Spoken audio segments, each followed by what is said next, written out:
Buenos días.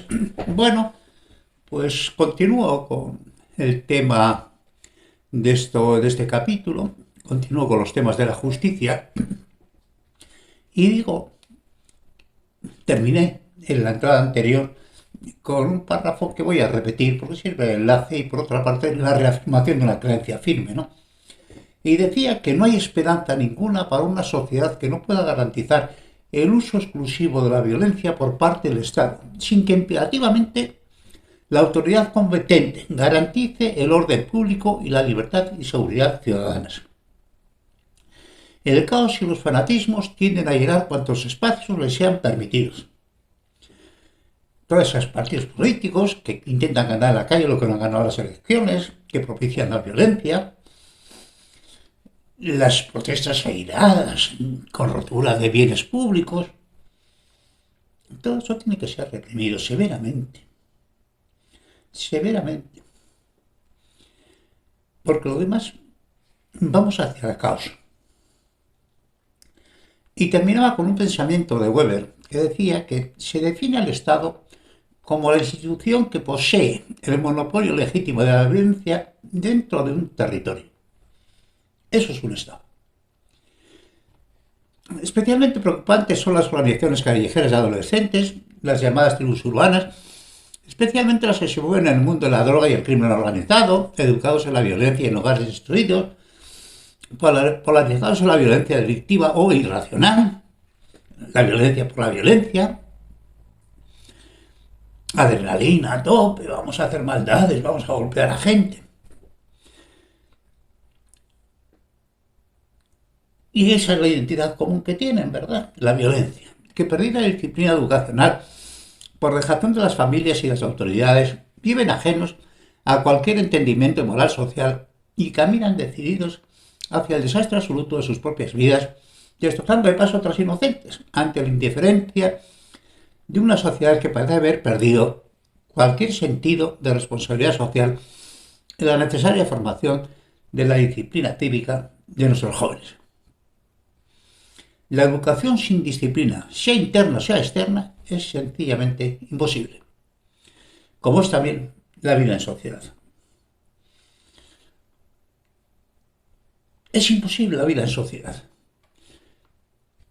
El pesimismo en cuanto a los comportamientos asociales e airados de la juventud es una constante universal en todos los tiempos.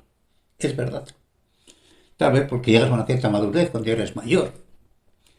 Sócrates afirmaba: nuestra juventud gusta del lujo y es maleducada, no hacen caso a las autoridades y no respetan a los de mayor edad. Podemos decir lo mismo, ¿verdad? Nuestros hijos hoy son los verdaderos tiranos. Ellos no se ponen de pie cuando una persona anciana entra. Responden a sus padres y son simplemente malos. Y es cierto, con anterioridad, enunciaba la misma línea. Yo no tengo ninguna esperanza en el futuro de nuestro país si la juventud de hoy toma mañana el poder, porque esa juventud es insoportable, desenfrenada, simplemente horrible. Ruiz Zafón hace una irónica y penetrante reflexión cuando afirma que madurar no es más que el proceso de descubrir que todo cuanto crees de joven es falso y que a su vez todo lo que rechazaste creer en tu juventud resulta ser lo cierto. La verdad es que sí. De buena razón es una descripción muy irónica pero magnífica. Rara es la cultura humana donde la insatisfacción por los que nos sucederán no esté reflejada a lo largo de los tiempos, generación por generación. Hoy tenemos con novedad también la crítica bastante fundamental de los jóvenes hacia sus mayores por el tipo de mundo que vamos a dejarnos. Y además tienen bastante razón. Pero tenemos a la vez un cántico de esperanza, una auténtica sinfonía de alegría en el desarrollo exponencial del conocimiento humano y en su universal difusión, donde jóvenes por millones acceden a exigentes estudios universitarios y en el mes amargo de la realidad social existen jóvenes por millones alejados de cualquier entendimiento de responsabilidad compartida en el benéfico desarrollo del orden social y de la responsabilidad moral consigo mismos y con los demás. Las sociedades que glorifican el fanatismo político, religioso, la violencia, el consumismo, la indisciplina, la agresividad, la insolidaridad, están condenadas a vivir bajo las convulsiones que tales desórdenes de la conducta propician en la configuración de un escenario de miedo y inseguridad social cuyos devastadores efectos pagamos en muertes y sufrimientos injustificados entre todos en una escalada de violencia que parece no tener fin. La barrera al caos que debe suponer la justicia tendrá que realizar las reformas precisas para garantizar el libre ejercicio de los derechos fundamentales de la ciudadanía,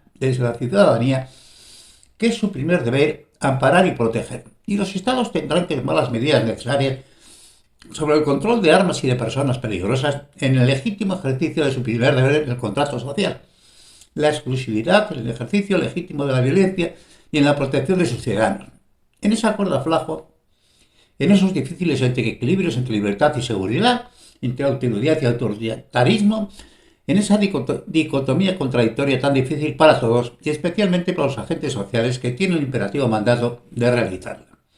Esas críticas siempre desenfrenadas con la policía, como si son los únicos que se pueden equivocar. En fin, la inseguridad, además de propiciar el caos social, atenta contra nuestro principal derecho convivencial. La libertad en seguridad. Yo quiero ser libre en un entorno seguro. Algunas veces las sociedades humanas, fascinadas por la moda o por el detalle, pierden de vista los hechos fundamentales. Y conviene recordar que la seguridad es la base de todas las libertades. Comillas. El gobierno debería establecerse de tal modo que ningún hombre tenga miedo de otro hombre. Lo dijo Montesquieu.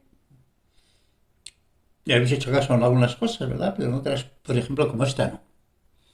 Si un Estado no puede garantizar la seguridad de sus ciudadanos y el riguroso reproche penal con los criminales, pierde, por incumplimiento de sus obligaciones básicas, la legitimidad moral y legal de su existencia.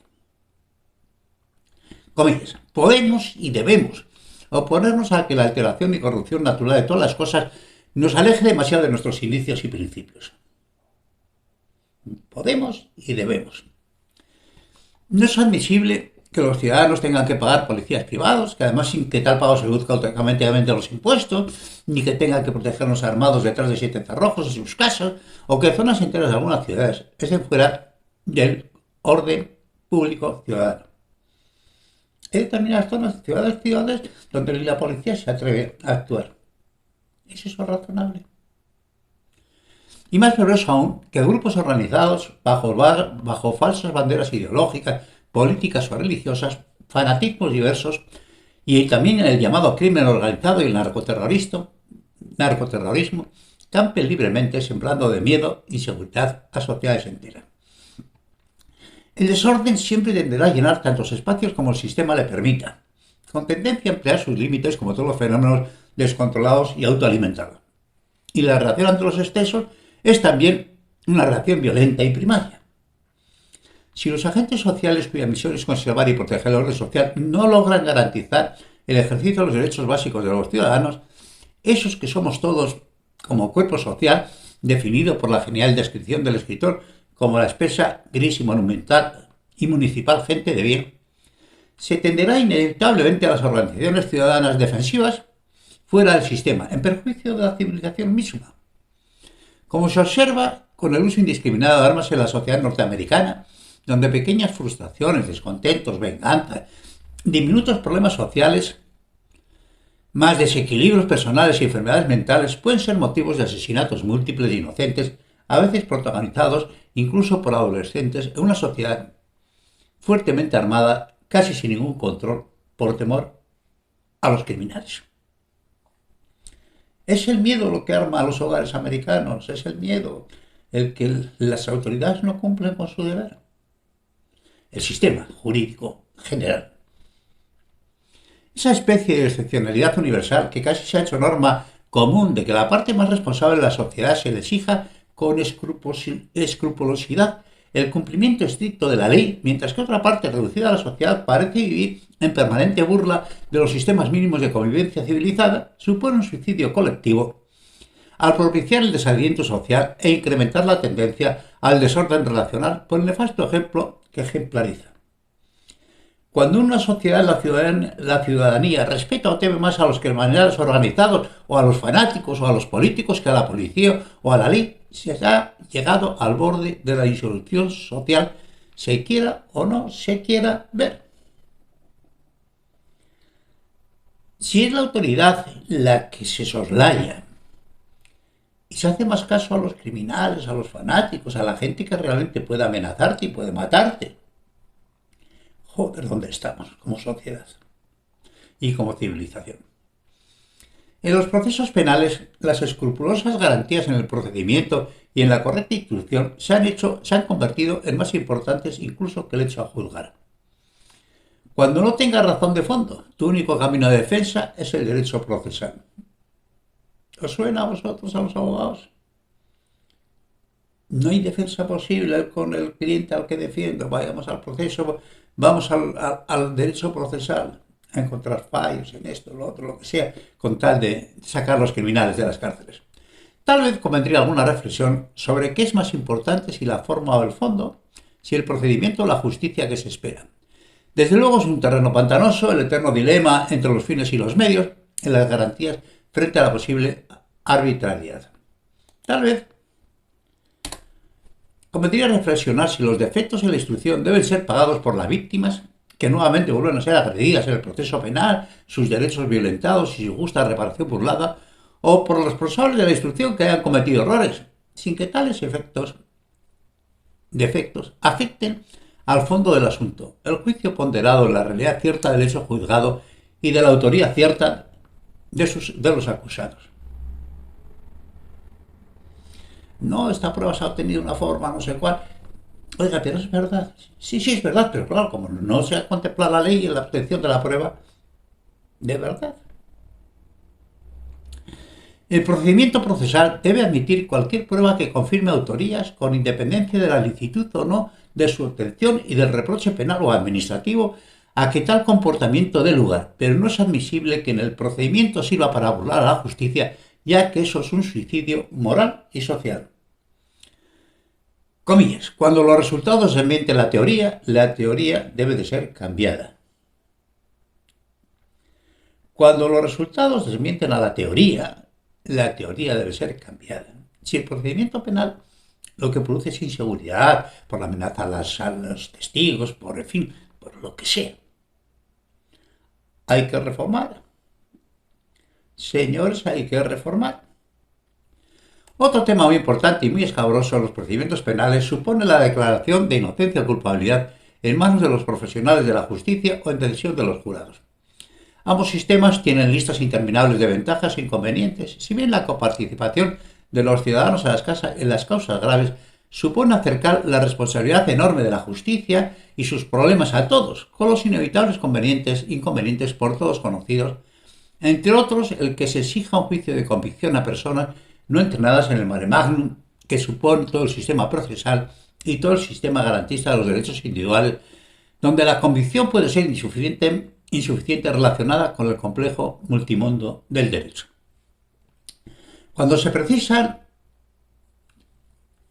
cálculos complejos en estructuras para un rascacielos o un puente en una vía de comunicación que comprometen la seguridad de bienes y personas, por pura lógica, se encarga el trabajo a los mejores expertos e ingenieros estructurales que se dispongan.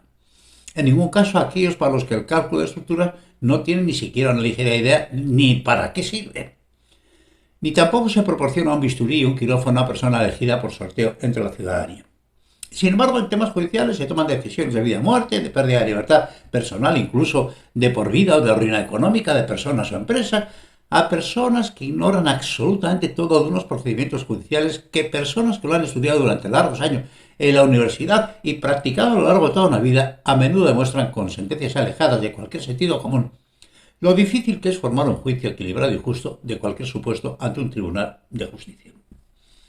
Además de todas esas perversas especializaciones en técnicas de selección y manipulación de jurados que colaboran en que la justicia tienda a ser imposible y que al ser jurado como representación de la justicia del pueblo deje de tener contenido real, ya que si los jurados pueden ser manipulados con su elección de alguna manera dirigida o condicionada o amenazada, cualquier esperanza de justicia está perdida. Y el mayor problema tal vez sea la petición de unanimidad que exigen algunos sistemas penales. Magnífico desde el punto de vista de la convicción general, fuera de toda duda, el hecho juzgado, pero con enormes dosas de insatisfacción latente por la dificultad práctica de criterios unánimes, muchas veces imposibles de alcanzar, incluso entre los avetados jueces que componen los tribunales y que suelen ser impares en número para solucionar ese eterno problema. Tal vez otras proporciones de consenso pudieran ser contempladas, sobre todo en el caso de los reincidentes. En cualquier caso, por momentos será más difícil que ciudadanos sin preparación jurídica puedan participar con alguna garantía en la abigarrado y complejísimo mundo judicial y sin que sus decisiones sean modificadas en la apelación, con lo cual cualquier intención de justicia impartida por el pueblo está irremediablemente perdida por un camino o por otro. Tal vez alguna solución parcial podría encontrarse para aquellos sistemas jurídicos de juicios conjurados mediante la capacidad de la acción pública para recurrir las sentencias, y no solo la defensa. En algunos sistemas penales puede recurrir la defensa contra algún dictamen de un tribunal, pero no la acusación. Parece un disparate. Parece un disparate que cuando el Estado actúa con un profesional avezado y ve que el jurado, por la razón que sea, toma una decisión absolutamente enloquecida, que no pueda recurrir. Pues bueno, pues parece, pasa. Total, que los defectos evidentes de las decisiones del jurado, aquellas más emocionales que motivadas, todas esas malicias de elección de jurado en función del caso, de la raza o de la religión o de cualquier otra, malas amenazas o compra-venta de jurados, más el miedo a ser jurado en el juicio de criminales peligrosos, más ese sinfín de malicias perversas tendentes a tergiversar la justicia, pueden ser corregidas por tribunales compuestos únicamente por profesionales. Es un paso sencillo. La Fiscalía puede recurrir y la decisión por tribunal, por expertos.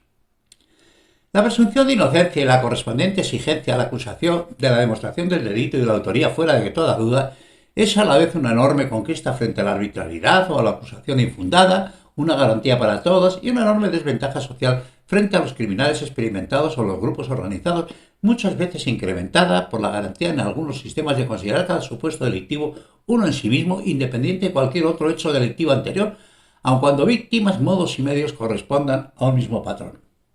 No parece razonable. Convendría recordar que la democracia, como espacio de civilidad consensuada de hombres libres, que para su libre asociación ha acordado sistemas garantistas de sus derechos individuales que impidan arbitrariedades a la colectividad, tiene como fin principal el desarrollo benéfico de la vida de los individuos y no el desarrollo y protección de los maléficos que desvirtúan la realidad social en su beneficio, pervirtiendo la piedra angular donde descansa el orden social. Comillas. La calidad democrática de una sociedad se define por su justicia. Carrascal.